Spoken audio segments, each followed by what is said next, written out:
O mga idol, gulay lang yan ang ulam niya mga idol. Pero tingnan nyo mga idol, ang laki ng subo at hindi na ata nag-iimik yan mga idol.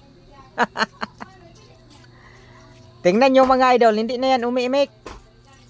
Siguradong gutom na yan mga idol. Tingnan nyo, pag sumubo pa naman mga idol, halos isusubo na pati kamay niya mga idol. Tingnan nyo, tingnan nyo. Oh, tingnan nyo. Oh, ay sus talaga namang. Oh. Gutom na talaga mga idol. Intindihan nyo na lang mga idol ang inyong lingkod. Dahil gutom na yan. Oh. Gutom na yan mga idol dahil wala pa yung agahan. Diretso na yan paano tanghalian mga idol. Kaya tingnan nyo ang subo mga idol.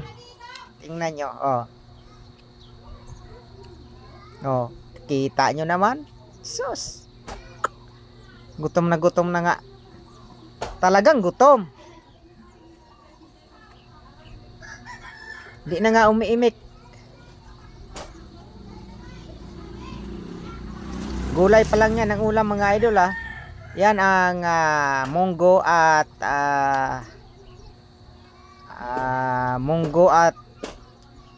ano yan mga idol, yung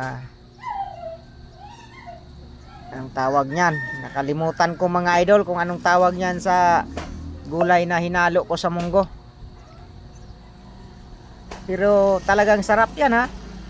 Kasi kung hindi yan masarap mga idol, ang subo ko na yan mga idol na ang laki. Sa bagay, gutom na ako dyan. Masarap man o hindi, talagang lakihan ko na talaga ang subo ko mga idol. Pero masarap yan mga idol dahil pinarito ko yan bago tinimplahan. Oh, kita nyo naman. Ganyan kumain ang inyong lingkod mga idol pag gutom. Ang laki ng subo.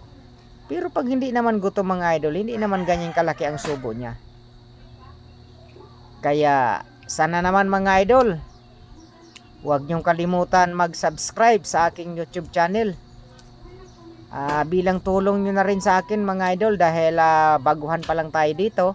At kailangan ko rin ang tulong nyo mga idol dahil baguhan pa lang tayo at kunti pa lang ang ating subscriber dito sa aking YouTube channel mga idol. Sana naman mga idol pakitulong naman. Ganyan lang yung content ko dito mga idol. Kahit ganyan lang yan mga idol, siguro wala naman siguro nga magkagusto sa content ko na yan, pero ini-enjoy ko lang yung sarili ko dyan mga idol pag ako gumagawa ng content na ganyan. At maraming salamat mga idol at God